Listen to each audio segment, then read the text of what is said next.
Bismillahirrahmanirrahim. Alhamdulillah nahmaduhu wa nasta'inuhu wa nasta'dihi wa nastarshiduh wa na'udzu billahi min shururi anfusina wa min sayyiati a'malina.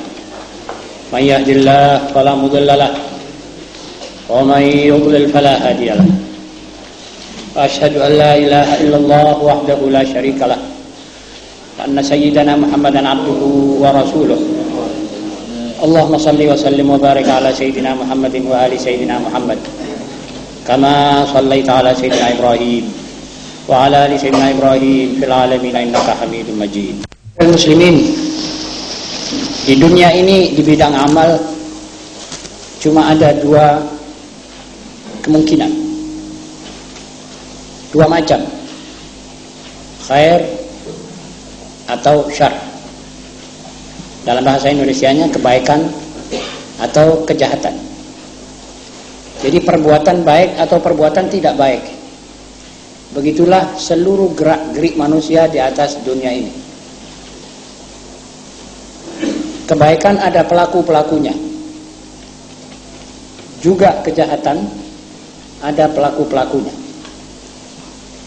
Dua macam manusia ini Allah memberikan kepada masing-masing kesukaan, kecondongan,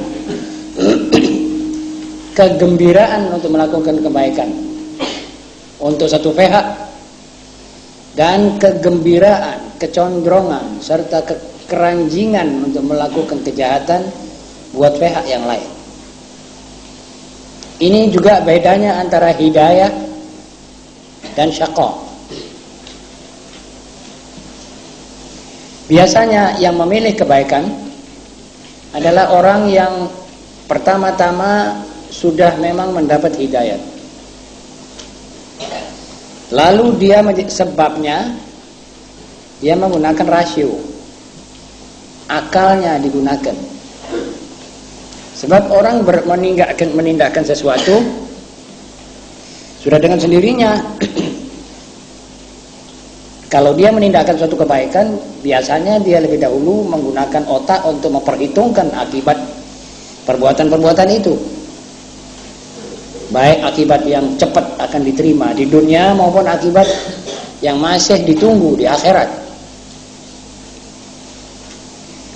Lantas orang itu menggunakan pilihannya, menjatuhkan pilihannya kepada yang baik. Sedang yang sebaliknya, orang yang gembira melakukan kejahatan, orang itu biasanya lebih dahulu tidak mendapatkan hidayah. Dan ini tidak bisa diprotes Allah Subhanahu wa taala. Allah memberikan kepada siapa yang dia mau. Man yahdillahu fahuwal muhtadi. Yudillu man yasha wa yahdi man yasha. Tinggal kita minta. Itu kita berhak. Tinggal kita minta taubat kalau kita sudah kejerumus dalam maksiat. Itu juga dianjurkan dan diwajibkan. Tetapi kita menentukan apakah saya ini memang orang hidayat atau tidak hidayat, itu bukan kompetensi kita. Kita minta supaya kita digolongkan kepada golongan yang mendapat hidayat. Dan kita minta dijauhkan dari golongan yang mendapatkan keputusan tidak hidayat.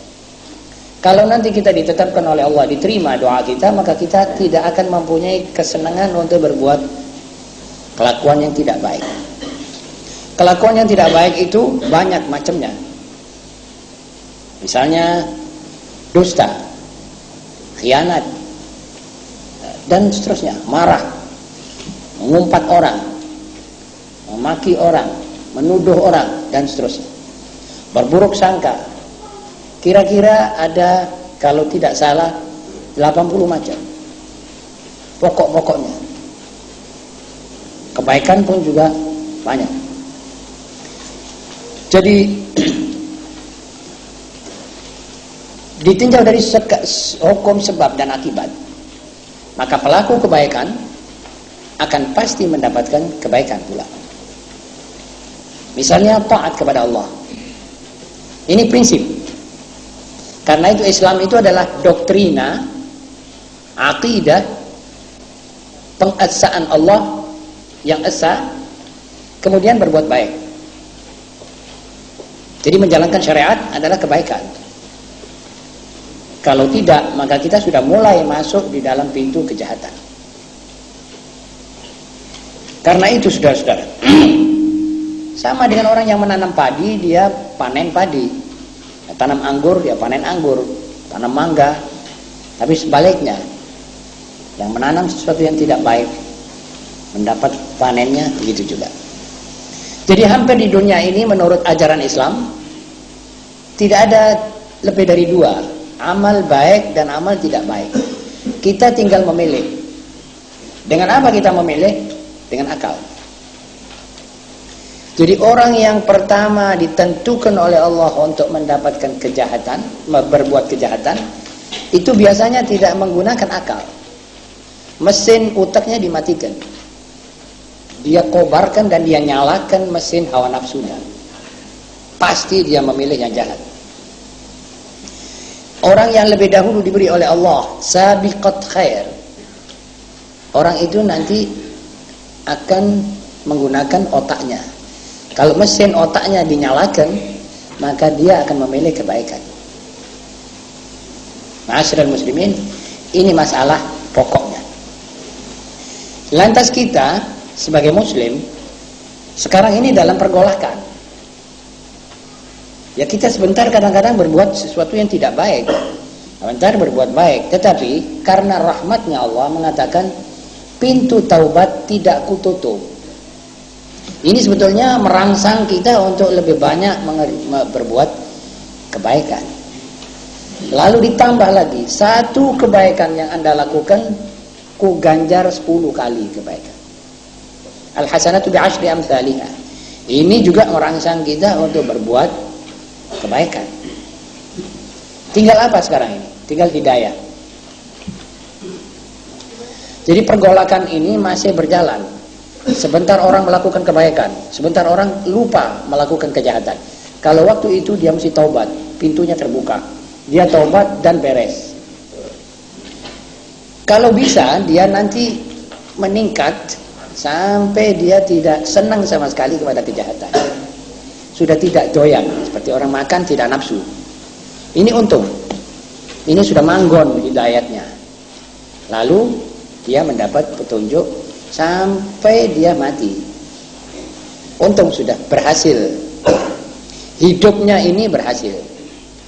Tapi sebaliknya, orang yang sebentar baik, sebentar tidak baik, sebentar buat baik, sebentar berbuat jahat, dikhawatirkan waktunya mau mati, nepai dia kerja kejahatan. Ini yang berbahaya. Ini artinya bangkrut. Ya rugi. Dan kerugian ini tidak bisa dikejar. Oleh familinya yang masih hidup juga tidak bisa ngejar. Wah, saya punya famili itu berbuat begitu dan mati dalam keadaan tidak baik, atau yang dikatakan oleh ahli tasawuf su'ul khatimah. Ini bagaimana kita kejar? Kita tidak bisa. Kita cuma mendoakan saja. Bisa kita doakan, dan doa yang hidup insyaallah sampai kepada yang mati. Tetapi menolong dia itu tidak bisa ditentukan. Karena itu saudara-saudara, kita ini harus menjadi dokter diri sendiri. Al-aqil tabib nafsih. Orang yang berakal itu dokter dirinya sendiri. Sebab dia tahu. Misalnya seorang tahu kalau mandi waktu dia keringetan dia masuk angin, ya jangan mandi. Gak perlu pergi dokter. Kalau sudah masuk angin pergi dokter. Buat apa? Kita sudah bisa mengetahui kebiasaan kita. Kalau kita dalam keadaan berpeluh, kita mandi, kita sakit, ya jauhilah itu. Kalau kita merokok, kita batuk, jauhilah itu. Dan begitu seterusnya. Ini namanya dokter dirinya sendiri. Itu orang yang berakal. Nah sekarang saudara-saudara, kita tinggal mohon saja daripada Allah Subhanahu Wa Taala berbuat baik, dan disenangkan kita ini untuk terus berbuat baik. Di samping itu kita tambah pengetahuan kita, pengalaman kita dari apa yang dikatakan oleh para ulama, yang dikhutbahkan oleh ahli-ahli tasawuf, dan yang difirmankan oleh Allah di dalam Al-Quran.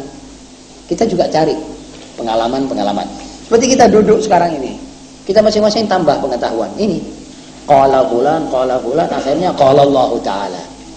Ini nanti menambah pengertian kita dan menambah kesukaan kita untuk menggunakan rasio buat memilih kebaikan, tidak memilih sebaliknya. Nah, karenanya saya turunkan dengan takdir Allah, ya apa yang dikatakan judul petunjuk-petunjuk kesempurnaan dalam diktat yang ke-49 ini. Ya, yang pertama berbunyi begini.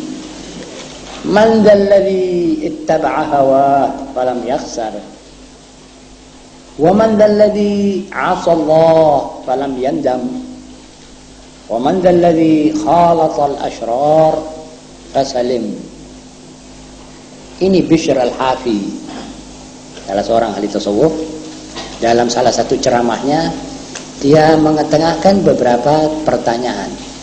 Maksudnya dalam bahasa Indonesia, siapakah gerangan yang telah mengikuti hawa nafsunya kemudian ia tidak rugi? Coba tunjukkan pada saya maksudnya. Orang yang melampiaskan hawa nafsu kemudian tidak rugi. Tidak rugi dunia, tidak rugi akhirat. Orang yang main judi itu orang yang mengikuti hawa nafsu. Hawa nafsunya mengatakan, ayo kita ambil kekayaan dengan cepat. Main dia. Main kokot. Khasirat dunia wal akhirah. Rugi dunia dan di akhirat akan disiksa. Karena melanggar perintah. Atau menerjang larangan. Jadi tiap orang yang mengikuti hawa nafsu sudah pasti rugi. Karena itu kita jangan mengikuti hawa nafsu. Lalu apa ukurannya? Saudara akan bertanya, apa termometernya supaya kita tahu ini hawa nafsu atau bukan? Kata para ulama, bukan saya tidak mempunyai pendapat apa-apa, saya orang jahil. Kata para ulama, sampean titeni saja. Kalau sampean kepingin mengerjakan, senang mengerjakan, itu tandanya tidak baik. Kalau tidak ada dalilnya, saudara jauh dari para ulama, jauh daripada itu, sampean titeni saja. Segala yang membawa kepada kebaikan biasanya berat, tidak cocok dengan keinginannya manusia. Jadi sekarang kalau ada satu pemuda yang mempunyai keinginan, saya akan nonton filmnya rame, tadi sudah 2-3 mobil unit jalan balak-balik mengatakan seru, rame, film luar negeri, fulan syaitan akan main. Hati kecilnya mengatakan, ya saya akan nonton. Kebetulan saya ini hari ada 1.000, saya mau nonton. Datang para ulama atau satu orang tua membisiki di telinganya, ojo nonton itu haram itu. Wah, gak senang dia dengar ini. Yang mana yang tidak disenangi sebetulnya itulah kebaikan. Dan kita semuanya begitu, sudah sampai nanti bisa menita ini sendiri. Lah mestinya dalam mujahadah, kata Imam Ghazali, orang yang berjuang, yang berkelahi ini mesti awas. Betul atau tidak? Jadi kalau ada 2 orang duel, satu sama lain ini betul-betul mesti menggunakan matanya, tidak boleh merem. Kalau merem mungkin dia sudah kebacok, waliyadzubillah, mati. Jadi tidak boleh merem, dia mesti ngawasi semua gerak-gerik lawannya. Kalau perlu lirik-lirikannya ini diatur. Begitu juga kita menghadapi syaitan. Tidak boleh lengah. Kalau lengah sudah kejegal sampai.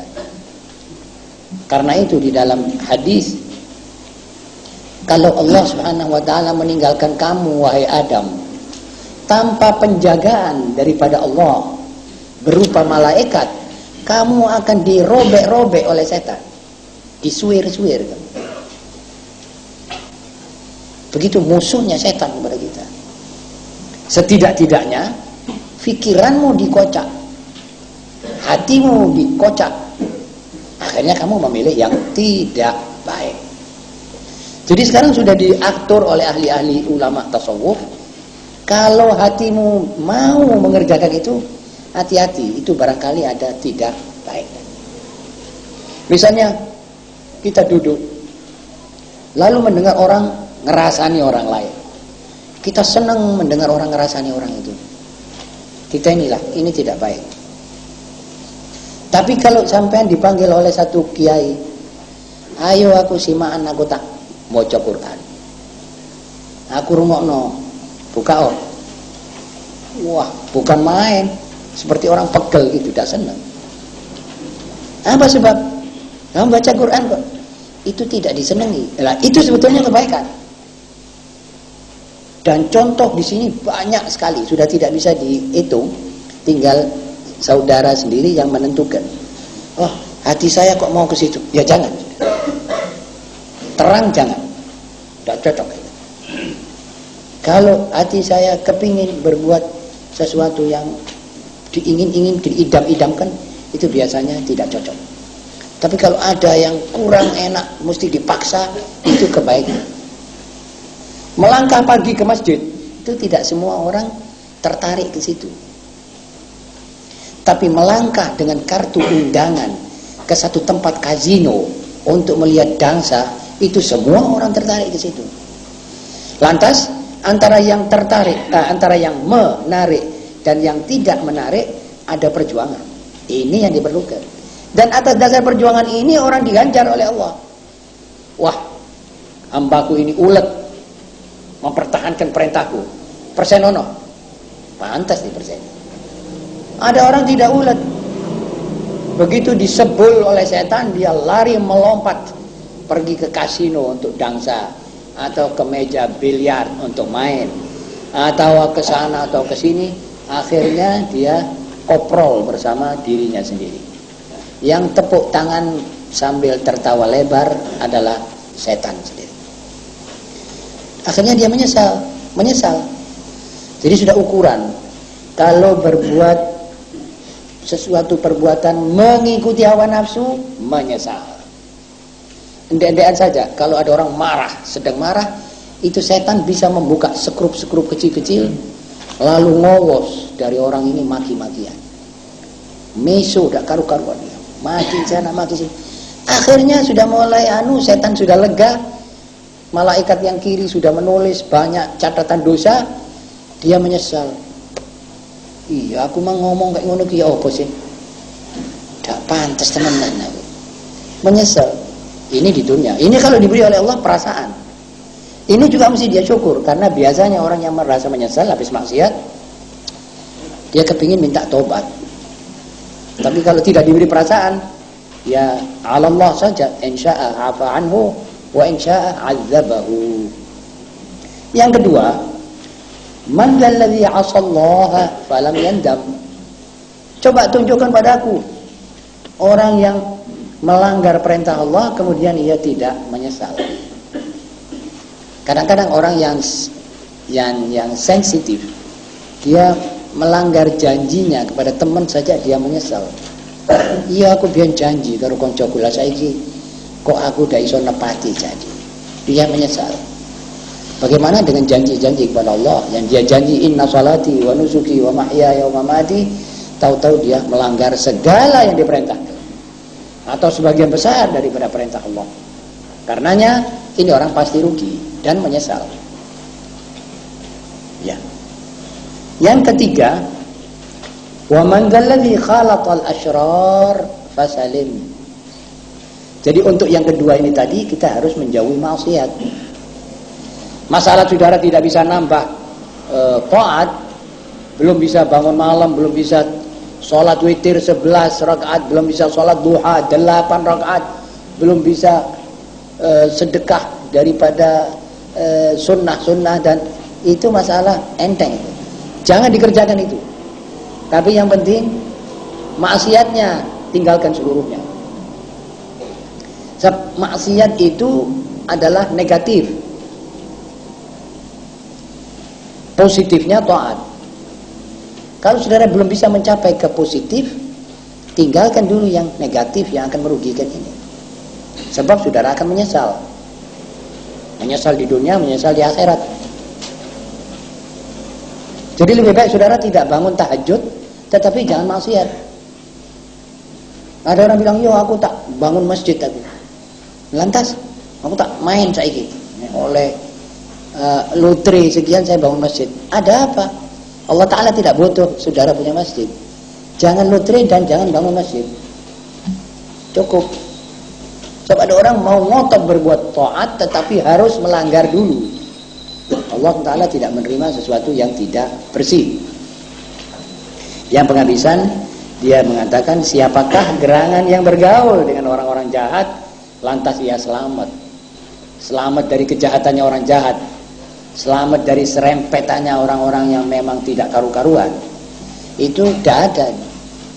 Tiap orang yang kumpul dengan kumpulan yang tidak baik, dia mesti kecipratan, dia mesti menurun, mengambil, tertarik. Sebab kejahatan itu menarik sebetulnya saja. Terus terang saja menarik, mempesonakan. Ada dua anak, sama-sama umur 11 tahun. Yang satu sudah merokok, yang satu belum. Pasti yang belum ini akan merokok. Tidak sebaliknya. Ini kaidahnya. Belum pernah terdengar bahwa yang merokok berhenti karena melihat temannya tidak merokok. Itu wallahu alam, apa pernah terjadi di dunia, apa belum pernah. Yang jelas jarang. Tapi yang tidak merokok ini, melihat yang merokok ini pasti dia coba. Apalagi kalau yang merokok ini pernah mengatakan, coba ini loh sedotan cici. Sekali sedotan, dua sedotan, sudah lepaskan, sudah jalan sendiri dia. Jadi kumpulan ini anak yang asalnya tidak merokok, kebetulan ketemu orang yang merokok, teman yang merokok, ketularan. Juga yang minum, wal'iyadbillah, duduk dengan kawan-kawan, semuanya minum.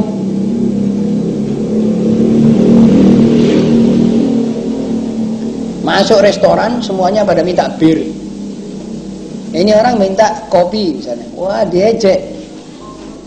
Kalau diejek, kadang-kadang dia tidak tahan. Opo riko iki, mosok sepisan wae bareng ngono kancamu mosok main mencil sendirian. Ada saja nanti kata-kata setan itu yang logis sekali. Kayak sudah cocok dengan mantek dan dengan logika. Akhirnya ini orang bilang, ya wis tak turuti riko. Akhirnya dia jadi nyetet lebih daripada teman-teman. Begitu juga seterusnya. Kumpul dengan teman-teman yang suka pergi kepada pelacuran, wal'iyadbillah, maaf-maaf, juga menular, dan begitu seterusnya. Jadi pertanyaan ini saya kira cocok, dan lebih cocok lagi kalau kita renungkan bersama. Ini pertanyaan harus kita jawab dari pengalaman kita sendiri. Saya 60 tahun hidup, saya kira apa yang dibicarakan di sini ini kok seperti sudah tepat betul. Siapa yang mengikuti hawa nafsunya kemudian tidak rugi. Siapa yang mengikuti yang melanggar perintah Allah yang tidak menyesal. Siapa yang kumpul orang yang jahat lalu dia bisa selamat.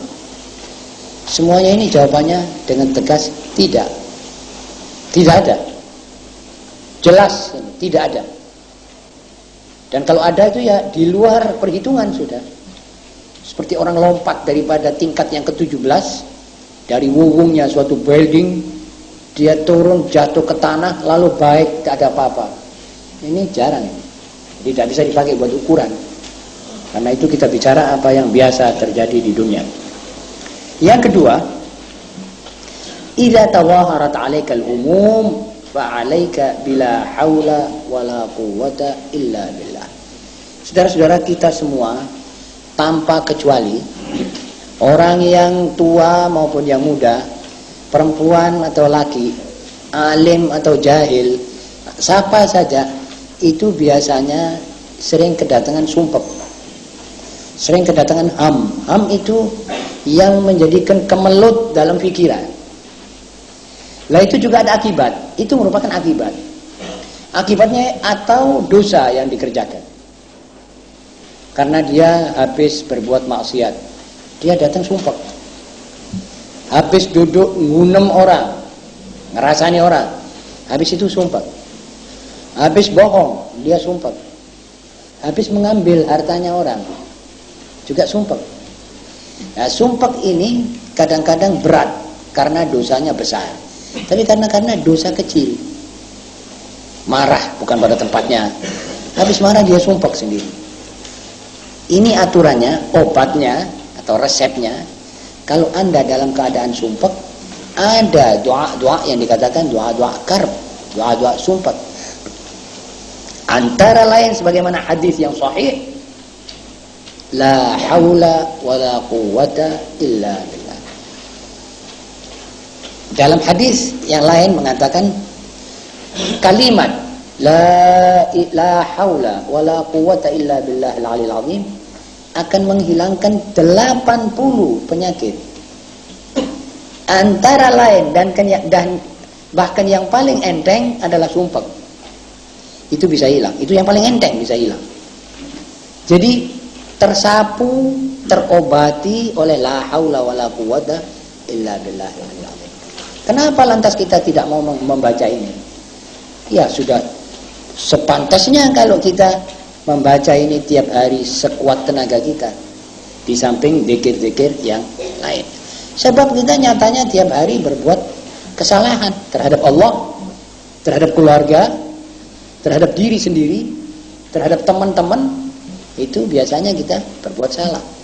Mesti habis salah ada sumpahnya. Itu ganjarannya orang berbuat salah, sumpah. Seperti menyesal, tetapi merupakan semacam bundelan dalam hati. Tidak bisa dinyatakan. Itu bisa dihilangkan dengan la haula wala quwwata illa billahil aliyil azim.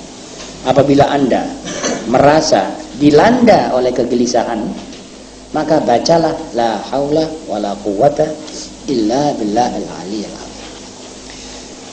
Yang kedua, idza tawaharat 'alaikan ni'am wa 'alaika bisyukr. Kalau kata dia, apabila Anda digenangi oleh nikmat-nikmat Allah, maka hendaklah Anda bersyukur. Saudara-saudara, saya ingin bertanya kepada diri saya dan kepada saudara sekaligus. Siapa yang merasa dirinya sekarang ini tidak digenangi oleh Allah dengan nikmat? Siapa sekarang ini yang merasa tidak berenang di lautan nikmat? Kita ini sebetulnya semuanya ini berenang di lautan nikmat Allah SWT. Antara lain nikmat sehat, nikmat iman sampai sekarang tidak terkocak dan tidak tergoncang. Ini nikmat-nikmat besar. Kemudian saudara bisa pindah kepada udara yang saudara hirup, keamanan yang masih ada di sekitar kita, cahaya matahari yang sampai kepada saudara tiap hari. Ada orang dimasukkan dalam sel, tidak bisa kelihatan matahari, mukanya pucat, dagingnya, kulitnya kusi karena kurang vitamin E atau D dan lain-lain. Saudara tahu air yang saudara minum, betapa nikmatnya itu, berapa harganya itu air. Saudara bisa tahu bahwa ini air berupa nikmat yang besar kalau saudara di tengah-tengah Sahara. Walaupun masih ada satu drim air di truk yang jalan di antara Yaman ke Mekah, itu orang-orang menghemat air. Saudara pikir bukan main. Kalau ada orang boros air, mungkin dipukul. Khawatir kalau ada air mati. Coba saudara lihat, ingat diri sendiri saja. Berapa canting saudara kalau mandi sore, pagi, sore mandi, puluhan canting saudara buang. Berapa gayung yang saudara tuang. Lihat ini pulau dan negeri dan tanah air saudara ini. Lihat bagaimana airnya. Ini nikmat. Jadi kalau saudara bicara tentang nikmat, saudara tidak bisa menghitung. Dan Allah Subhanahu wa taala sudah menantang dalam kitabnya dengan firman-Nya, a'udzubillahi minasyaitonirrajim, wa in ta'uddu ni'matallahi la tuhsuha. Apabila kamu mencoba mengijir nikmat Allah satu persatu, kamu tidak akan dapat buku yang bisa memuat tulisan itu. 100.000 buku masih penuh, masih tambah. Nah, kalau kita sudah tahu demikian, kata pembicara ini, hendaknya Anda syukur. Syukur itu berterima kasih. Terima kasih itu bagaimana? Gunakan itu semua untuk merelakan yang memberi. Pergunakan kesehatan Anda untuk ibadah. Artinya sama dengan merelakan, menyenangkan yang memberi. Anda pun nanti akan diupahi lagi. Sudah dapat sehat, dapat upah surga. Setidak-tidaknya upah selamat. Orang yang sehat dan badannya dipakai untuk ibadah tidak punya lawan. Orang semua senang padanya, senang. Sholatnya 5 waktu jamaah, duitnya, kalau ada duit zakatnya lengkap, kepada keluarga dia baik, kepada tetangga dia baik, kepada teman-teman dia baik, apalagi dia ini syukur. Nah, kalau syukur ditambah lagi, la in syakartum la azidannakum. Jadi sudah pokoknya umat Islam ini sudah bolak-balik enak saja sudah. Apakah ini dikatakan orang ini sakit atau orang ini baik, atau walaupun sakit pun kita mesti syukur. Sebab sakit itu ada kalanya merupakan ciwiran kuping buat orang yang lupa kepada Allah, dicewir. Inilah sakit. Berasa kamu?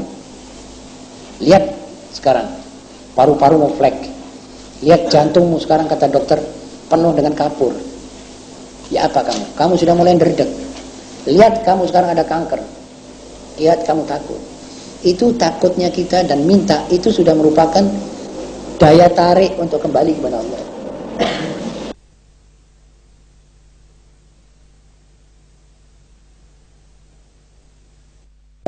Ini nanti ganjarannya sama dengan dia sholat beberapa rakaat kalau dia ada dosa. Kalau dia ada dosa merupakan itu penghapus dosanya. Ya untung juga. Jadi secara tidak langsung dosa kita dihapus dengan sakit. Sambil sakit kita minta pada Allah, ya Rabb, ya Allah, isfini syifaan la yughadiru saqaman wala alama. Mendoa itu sudah untung juga. Tapi kita mesti sadari bahwa kalau di dalam nikmat jangan sembrono. Kalau di dalam taat harus khusyuk dan ikhlas. Itu nanti meningkatkan kita ke satu tingkat yang lebih baik dari yang kemarin. Terus meningkat. Jadi konsekuensinya, kalau sumpah baca la haula wala quwata illa billah, melihat anak berandal, nakal, nasihat kita tidak diturut, melihat istri marah saja, melihat suami saban-saban ngomel, ini kita mesti baca la haula wala quwata illa billah. Tiada daya dan tiada kekuatan melainkan denganmu ya Allah. Saya tidak berdaya, saya tidak berkekuatan. Engkau yang kuat, Engkau yang bisa merubah segala-galanya. Itu nanti secara tidak langsung saudara seakan-akan sudah nitip-nitipkan masalah ini kepada Allah.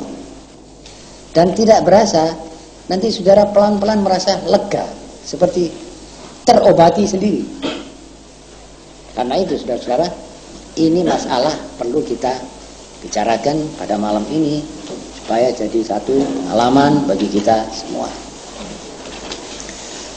Ma'asyiral muslimin, akhirnya sebagian ulama berkata, Innallaha ta'ala nasaba syai'ain, ahaduhuma amir wal akharu nahi. Fal awwalu ya'muru bisyarr wa hiya an-nafs. A'udzu billahi minasyaitonir rajim. Innan nafsa la'ammaratun bis-su'. والثاني ينهى عن الشر وهي الصلاة. أعوذ بالله من الشيطان الرجيم. إن الصلاة تنهى عن الفحشاء والمنكر. فكلما أمرتك نفسك بالمعاصي والشهوات فاستعن بالصلاة. Ini ulama berkata, Allah Subhanahu wa taala menentukan dua perkara di dalam Quran ini. Dua-duanya dalam Quran. Yang pertama selalu menyuruh kita selalu menyuruh kita berbuat yang tidak baik. Sedang yang lain mencegah kita. Yang satu menyuruh, yang satu mencegah. Yang menyuruh itu nafsu, hawa nafsu. Menyuruh apa? Menyuruh kepada kejahatan. Yang kedua mencegah. Mencegah kepada apa? Mencegah kepada perbuatan yang tidak baik. Jadi yang pertama itu menyuruh kepada kejahatan, yang kedua menarik kita dari kejahatan. Yang pertama itu namanya hawa nafsu, yang kedua namanya sholat. Jadi sekarang saudara sudah mempunyai ukuran sendiri. Jadi sekarang saudara sudah punya setir.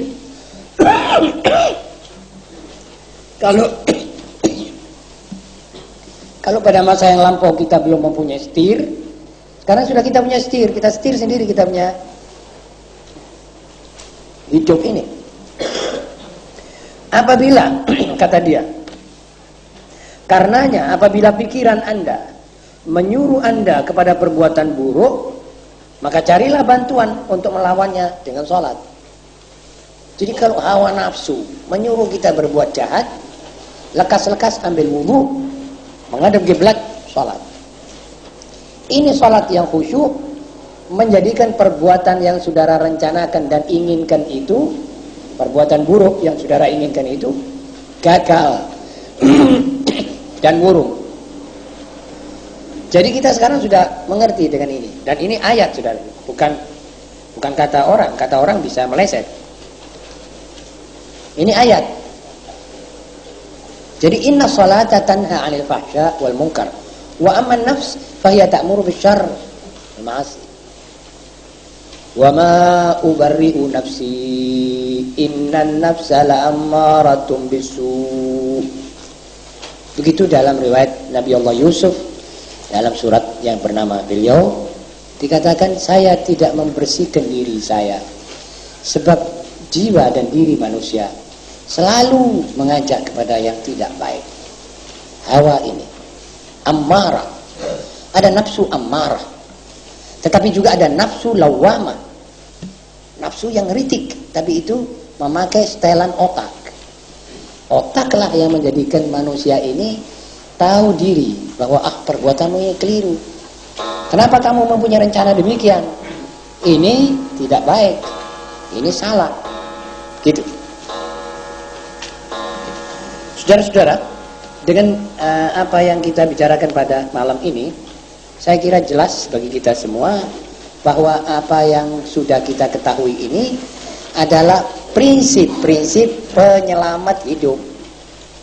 Hidup yang sebentar ini kita hidup sebentar saja, paling banter 100 tahun. Wa amma umurnya akhirat miliaran tahun. Bahkan tidak ada jarak. Karena kita memakai otak, kita bilang, saya akan kekang hawa nafsu saya dalam hidup sementara untuk kesenangan beratus-ratus miliar tahun itu. Dan ini namanya akal. Ini namanya logika. Kita tidak akan mengejar hawa nafsu untuk kehidupan sebentar, lalu mati kita dalam keadaan rugi, akhirnya kita rugi dunia dan rugi akhirat. Menyesal di dunia, menyesal di akhirat. Ini satu kekeliruan. Kekeliruan yang tidak bisa dimaafkan karena kita sudah diberitahu. Jadi kita harus hati-hati. Ini prinsip. Barang siapa yang mengikuti hawa nafsunya, dia pasti rugi. Barang siapa yang melanggar perintah Allah, dia mesti menyesal. Barang siapa yang berkumpul dengan orang-orang yang tidak baik, dia pasti tidak akan selamat. Satu pasal. Pasal kedua, kalau kamu sumpah tidak dapat menolak itu dan mengelakkannya, maka bacalah la haula wala quwata illa billah. Artinya kembalilah kamu kepada Allah. Pasrahkan dirimu dan persoalanmu kepada Allah. Yang kedua, kalau nikmat bertubi-tubi datang menyusul ke alamatmu, maka ketahuilah bahwa Allah menguji kamu. Kamu ini bersyukur apa tidak? Yaitu yang dikatakan oleh Nabi Sulaiman. Nabi Sulaiman kontan dia tahu. Waktu jin, angin dan seluruh dunia dan jagat ini dipegang atau diserahkan kekuasaannya oleh kerajaan Nabi Sulaiman, maka beliau berkata, liyabluwani ashkuru am akfur. Ini ujian Allah padaku. Saya ini syukur apa saya nanti menolak atau mengingkari nikmat Allah Subhanahu wa taala ini. Jadi lantas akhirnya Allah memberikan kepada kita dua catatan di dalam Al-Qur'an. Nafsumu memerintahkan kepada tidak baik, dan sholat akan mencegah perbuatan yang tidak baik yang direncanakan oleh nafsumu itu. Jadi kapan saja ini dipakai sebagai alat untuk menyetir bahtera hidup ini. Saudara-saudara, mudah-mudahan dengan apa yang kita baca 10 menit malam ini kita bisa mendapat manfaat, asalkan kita semua mengamalkannya. Aku qauli hadza wa astaghfirullahal azim li wa lakum wa lisairil muslimin wal muslimat wal mu'minin wal mu'minat fastaghfiruhu min kulli dhanb innahu huwal ghafurur rahim. Maka sungguh tidak pantas kalau umat Islam masih merupakan beberapa golongan, beberapa pimpinan, beberapa imamah. Akhirnya kita tidak ketemu mana yang dikatakan jalan perjuangan dan bagaimana mempersatukan pendapat untuk menghadapi lawan dari segala jurusan. Saudara tentu mengerti, Nasoro, orang-orang Nasoro, Katolik, Advent, dan Protestan, ini jauhnya antara madhab-madhab ini lebih jauh daripada madhab kita dengan madhab orang Kristen sendiri. Jadi Kristen dengan Katolik, ya, Protestan, Katolik, Islam ini sama jauhnya. Toh mereka itu bisa bersatu. Ditambah pula Yahudi bisa jadi satu dengan mereka. Yahudi itu agama lain. Agama Yahudi melaknat Nabi Isa. Agama Yahudi mengatakan bahwa Nabi Isa ini bukan anak halal. Maaf, astagfirullah. Bencinya sama Nabi Isa luar biasa. Dia orang yang bilang, qatalna al-Masih ibn Maryam. Nahnu qatalna al-Masih ibn Maryam. Yahudi. Lah kok sekarang bisa bersatu sama Kristen, Nasoro. Ini sekarang di Amerika ini Carter, Begin semua ngeroyok si Sadat yang Muslim ini. Karena kita tidak punya orang pemimpin yang mengerti apa internasional, apa situasi internasional, maka kita tetap dalam keadaan ini terus, begini terus.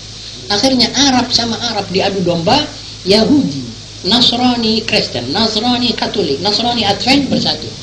Sekarang ditambah lagi komunis masuk di situ, lebih jauh lagi masuk dalam kelompok anti-Islamisme internasional. Karena itu saya waktu di Jogja pernah memberikan sedikit wejangan kepada teman-teman mahasiswa zaman almarhum Profesor Kiai Abdul Qahar Muzakir. Itu waktu Kiai Abdul Qahar Muzakir mengatakan, "Akhi, kasih pada anak-anak kita ini sedikit." Saya bilang, "Wahai anak-anak kita, wahai ulama kita yang banyak membaca juga buku-buku komunis dan buku-buku Nasoro dan majalah-majalah kaum Nasoro." Itu sebagian orang itu waktu agak kaget. Loh, ini kita punya ulama kok disuruh baca buku-buku komunis. Saya bilang, saudara al-muhtaram ini, kita kalau tidak baca buku mereka, kita tidak bisa menjawab apa dia punya hujjah, dia punya teori. Kalau tidak kita baca buku mereka, nanti anak-anak kita membaca buku mereka dan sesat langsung. Ini yang saya khawatirkan. Jadi kita harus baca buku-buku Karl Marx. Bagaimana teori Merwer dia misalnya. Bagaimana dia bilang bahwa ini tiap produksi itu dinilai dengan jam yang dibuang untuk masa pekerja. Bagaimana dengan teori Nabi Muhammad SAW? Lalu kita bisa bandingkan bahwa itu keliru. Dalam ajaran komunis mengatakan kalau jam ini dibikin dalam tempo 2 hari, ya harganya ditentukan menurut hari yang dibuang oleh kaum buruh buat bekerja ini. Nah kalau umpamanya 2 orang tukang jam, yang satu bahlul, yang satu tidak bahlul, sama-sama mengerjakan jam dalam tempo 2 hari, harganya harus sama. Siapa mau beli? Lukisan Basuki Abdullah yang dilukis dalam tempo 5 hari dengan lukisan saya sendiri yang tidak tahu melukis kecuali sedikit, juga 5 hari, harganya harus sama dengan lukisan Basuki Abdullah. Siapa mau beli lukisan saya? Ini di sini kekeliruan kaum komunis dalam menentukan nilai buruh yang dikatakan Merwer. Jadi kita mesti baca buku mereka dan baca majalah-majalah yang terbit dari mereka, yang memuji dan yang melawan. Apa yang dimasukkan, yang disisipkan kepada dunia Islam oleh kaum Barat, kebudayaan mereka. Mereka mengatakan bahwa seperti yang dikatakan oleh Châtelet, seorang Prancis, kalau di dalam negeri Islam yang umatnya masih kokoh agamanya, hancurkan dulu akhlaknya. Ini teori sudah diputuskan begitu dalam pertemuan dan rapat-rapat kongres mereka. Seperti Indonesia, Jawa Timur, banyak santri-santri, Pasuruan, banyak santri-santri. Nanti itu film-film cabul di drop di Pasuruan ini. Sampai pemuda-pemuda di Pasuruan ini bejat. Kalau sudah bejat, walaupun tidak masuk Kristen, mereka sudah menang. Sebab syariat tidak akan terlaksana. Pemuda yang bejat akan jadi loyo. Kalau loyo tidak akan pergi ke masjid. Kalau tidak pergi ke masjid, tidak akan dengar mau'izah hasanah. Dan dia akan berandal bersama setan. Ini yang dimaukan. Walaupun dia belum masuk Kristen. Teorinya begitu. Lah kalau negara itu negara kaya, hancurkan ekonominya dulu. Sabotlah ekonomi. Sekarang Amerika sudah ngancam mau turunkan dia punya militer di Iran karena minyaknya sudah jual pada Irak. Mulai marah, tidak dijuali marah. Saya dia tahu bahwa ini ekonominya nanti kuat, kita mungkin hancurkan, dan begitulah seterusnya. Jadi saudara-saudara, kita mesti tahu, baca apa yang direncanakan oleh mereka itu. Para ulama, kata mereka, ulamanya jangan dikasih mereka kesempatan untuk bertemu dan kompak. Sebab kalau mereka bertemu, terpimpinlah umat ini ke satu arah. Ini yang paling ditakuti oleh pertama dulu Belanda, dan akhirnya sekarang seluruh sama. Mazhabnya kafir satu, al-kufru millatun wahidah. Ulamanya lantas bagaimana untuk dipecah belah? Lontari saja masalah khilafiyah. Sudah, pokoknya lontaron masalah khilafiyah, nanti tanggung mereka cakar-cakaran. Dan betul, di kurun yang ke-10, kurun yang ke-11 Hijrah, umat Muhammad berpecah dalam beberapa masalah. Khilafiyah terulang lagi, padahal khilafiyahnya sudah 1000 tahun. Nanti bicara tentang Ar-Rahmanu 'alal 'arsy istawa. Apa yang dimaksud dengan istawa ini? Istawa duduk, apa istawa istaula? Lima khalaqtu biyadai, apa tangan ini? Tangan apa kekuatan? Mazhab Wahabi mengatakan tangan. Kalau dia bilang tangan tidak boleh tidak, ya mesti tangan. Yang lain mengatakan bukan tangan, itu kekuatan. Tuhan tidak punya tangan. Cekcok, ini umat disisipi sama kaum salibis. Sekarang separuh dari orang Arab itu menganut mazhab komunis dan sosialis. Lihat itu Mesir, tempatnya ulama, gudangnya ulama. Saya waktu pergi ke Mesir sudah akhir, sudah ulama, sudah tidak bisa bicara, sudah ulama sudah semi ulama yang tidak boleh bicara kecuali terbatas. Begitu juga saya lihat muka wajah ulama-ulama itu, saya kagum. Ulama besar. Saya pergi ke Kuwait, ketemu dengan ulama, tapi mereka tidak bisa berhasil. Itu Mesir seluruhnya penduduknya itu lebih banyak pemudanya masuk pemuda sosialis ilmiah Arab. Sosialis Arab ilmiah. Islamnya di mana? Di situ pusat Islam. Karena Yahudi sudah menginfiltrir, sudah memasukkan data-data daripada sekolah dasar, sekolah rakyat, sekolah taman kanak-kanak. Di sana waktu Jenderal Glock memimpin Kementerian PDK waktu Inggris menjajah Mesir tahun 1882. Seorang Kristen bernama Dunlop. Mr. Dunlop diserahi jabatan Kementerian PDK. Itu yang membawa anak-anak yang pintar-pintar dari Mesir dikirim ke London dan ke Paris untuk belajar. Kembali lagi sudah maki Quran. Dia bilang Quran kolot, Quran ketinggalan zaman. Ya seperti suara orang-orang yang tidak terpelajar di sini. Dan dunia Islam sekarang dipimpin oleh kaum intelek-intelek yang sekolahnya dari barat. Yang mulai kecil bayinya diperdengarkan nyonya minta dansa, potong bebek angsa, suruh ke kiri, suruh ke kanan itu. Bagaimana saudara mengharap itu orang bisa menjalankan Islam? Bagaimana kalau dia jadi ulama misalnya akan membawa persatuan? Jadi kebutuhan kita yang vital sekarang ini taqwallah waruju' ila sunnat Rasulillah SAW fi kulli syai', dan mengatur shaf. Jangan ada di kalangan kita satu shaf yang geroak, tidak ada orangnya. Mesti rapat shafnya. Masalah masing-masing mempunyai pendirian, silahkan. Kalau ada orang berpendirian bahwa maulud seperti ini bid'ah, ya jangan hadir. Kalau mau hadir ya akhir, tidak hadir tidak apa-apa. Tapi jangan ngeritik orang yang begitu. Orang yang mengatakan bahwa tahlil itu tidak sampai kepada si mayit, jangan tahlil, tidak apa-apa. Saudara terus jalan, tidak pakai tahlil. Orang yang mengatakan orang tidak baca Bismillahirrahmanirrahim, Alhamdulillah di belakang imam, jangan baca. Cukup? Apalagi lebih daripada itu. Jangan ngeritik yang membaca. Siapa yang baca juga ada dalil. Dari mana dalilnya? Ya dalilnya ada hadisnya. Karena masalah ini khilafiyah.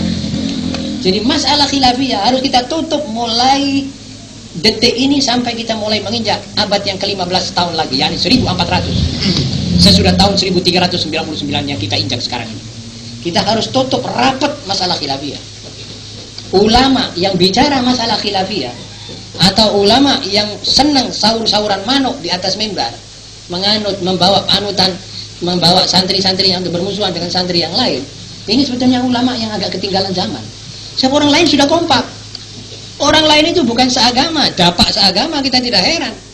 Lah kok malah yang satu agama, satu nabi, satu Tuhan, satu kiblat, satu Quran, satu syariat, satu rukun iman kok bisa berpecah? Ini orang semua tidak mengerti. Dari mana datang perpecahan? Kata Syekh Hasan al-Banna, ya sebetulnya ini kurang baca atau kurang sadar atau ya kurang memerhatikan ihwal lawan. Jadi kita apa saja dilontarkan kita bicara. Kita mesti tahu mana yang mesti kita bicarakan. Kalau saya, saudara tanya, saya kok lebih condong kita bicara masalah muttafaqun alaih kepada para umat Islam yang ada sekarang. Seperti rukun iman 6, rukun Islam 5. Antara rukun Islam itu ada namanya sholat. Sholat itu 5 waktu. Nama-namanya zuhur, asar, maghrib, isya, subuh.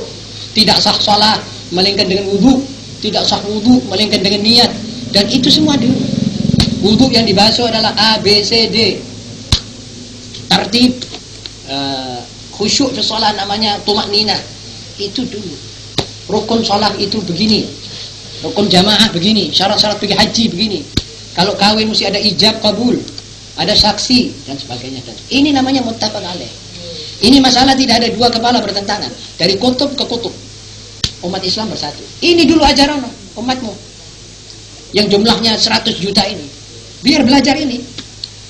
Apalagi Menteri Agama mengatakan bahwa ada malik atau Menteri Agama yang tidak ada di dunia umat Islam lebih besar dari Indonesia. Ini ajaran ini. Jangan dimulai dengan kunut itu ada apa bid'ah. Itu mukhtalaf fi, itu tidak perlu. Walaupun tidak kunut tidak apa-apa. Tapi kalau tidak sholat, bagaimana? Di Wonosobo saya pernah didatangi oleh satu orang. Seakan-akan dia itu mu'allaf. Bib nek ngoten kula Bali mawon dan Kristen mawon. Loh, ya napa jeneng cak itu? Lah kalau saya ke sana katanya salah saya punya sholat ini. Ke sini katanya saya salah saya punya sholat. Yang mana yang betul? Pun nek ngoten kula Kristen mali pun ngoten. Sumpah dia. Dia tidak tahu bahwa ini masalah sebetulnya yang kalau dia tidak mengerjakan tidak ada apa-apa. Dia bilang perkara kunut. Saya ini kalau dilanggar kunut ditulis sama orang. Oh, pori kok kunut ini kayak orang goblok enggak ngerti agama. Dilabrak sampai saya ini katanya dia seperti orang sudah musyrik dan besok mau masuk neraka. Padahal saya ini ngadep kiblat, masa saya mau masuk neraka? Keluar lagi katanya, "Wala kon kadek Fatihah." Ada kadek begitulah seterusnya. Ini menyebabkan kita punya umat bingung. Ajarono dulu yang muttafaq alaih kira-kira 3000 masalah. Baca Bidayatul Mujtahid, baca Al-Fiqhul Mukhtalaf fi bainal ulama. Itu 3000 masalah yang muttafaq alaih. Kalau ini umat sudah tahu 3000 masalah, berarti ini umat sudah ulama. Coba tanyakan pada satu orang di tengah jalan, sini ya. Coba kamu baca 100 masalah saja yang muttafaq alaih. Apa tanda ini kau? Tanya apa saja masalah 100? 100. Jangan 200, 100 saja. Kadang-kadang yang berkoak-koak di atas mimbar itu panggil aja, duduk sini, bacakan untuk saya 100 masalah muttafaq alaih. Mungkin dia kewalahan. Jadi ini lebih dulu. Kalau anak kecil masuk sekolah dasar, jangan diajari aljabar, masih belum. Anak di taman kanak-kanak disuruh ngajari atom fisika, bagaimana cara nyampurnya atom. Ya tidak ngerti dia, sakit dia punya otak. Anak baru lahir dikasih sate, katanya apa? Main gemuk supaya lemu. Mati ini anak, perutnya buang air terus, sakit. Belum wayanya dia makan sate. Nah kalau sudah seperti kita ini, Pak insya Allah ya terus dihancurkan saja oleh perut. Betul apa tidak saudara-saudara? Jadi kita ini sekarang ini harus mencari jalan mengatur soft. Sudah masalah golong-golongan apa ini harus kita kendorkan sedikit. Tidak kita semakin straight. Tidak kita semakin ulet memegangi ini, melepaskan yang besar. Akhirnya ini yang kita pegang ini juga tidak ada manfaatnya. Apalagi golong-golongan yang merupakan ahzab. Ya ini tadi Rasulullah SAW melihat ada hizib Ansar, ada hizib Muhajirin. Dia bilang, lah, tidak boleh ada 2 hizib, aku ada. Tidak boleh ada 2 golongan, aku masih hidup. 1, imamah, itu perlu. Ini imamah. Ma'asyiral muslimin, izinkanlah saya agak berterus terang sedikit dalam munasabah yang baik ini. Saya dulu pernah masuk partai. Dan bukan tanggung-tanggung, saya bukan di cabang, saya di pusat partai. Saya di Masyumi. Waktu saya hidup di dalam kepartaian itu, berapa 11 tahun atau 12 tahun, saya merasa betul-betul saya jauh dengan ikhwanul muslimin yang lain. Saudara-saudara kita agama yang lain, saudara-saudara seagama dari partai lain, itu agak berbeda. Antara lain saudara-saudara kita dari PSII, dari Nahdlatul Ulama. Saya jauh mereka. Ya saya dekat dengan saya punya golongan. Kalau pusat menginstruksikan gini, saya anggap ini sudah betul. Padahal saya kadang-kadang tahu bahwa ini tidak cocok. Karena ikatan kepartaian, disiplin partai. Ini disiplin bid'ah dhalalah ini. Wa akhiru da'wahum, partai-partai yang mempunyai jasa pada republik ini, umatnya tidak ngicipi jasa itu. Yang ngunduh bukan kita. Apa sebab? So kita berpecah. Saya tidak bilang bahwa Partai Masyumi tidak punya jasa politik. Saya tahu di orang ada jasa. Masalah meja bundar dan masalah itu di sini ada. Cuma hasilnya kemana? Mana orang-orang? Semuanya di luar pagar. Malah kalau disebut, wah iki mim, wah sudah di luar pagar sudah. Bicara saja tidak boleh. Kok sampai begitu? Ini orang ada jasanya. Lah manusia-manusia PKI keluar semuanya. Jasanya apa? Jasanya dia baru merobek-robek Republik Indonesia tahun 65 tapi gagal. Ini jasanya. Jadi sekarang dunia ini terbalik. Apa sebab? Sebab kita punya soft tidak ada. Dan jangan dikira Nabi Muhammad SAW senang dengan itu. Jangan dikira, keliru sudah mengira bahwa Nabi Muhammad SAW senang. Baru 3 minggu yang lalu saya panggil satu orang Muslim. Sampean saya titipi ya, sampaikan salam saya kepada pimpinan sampean punya organisasi.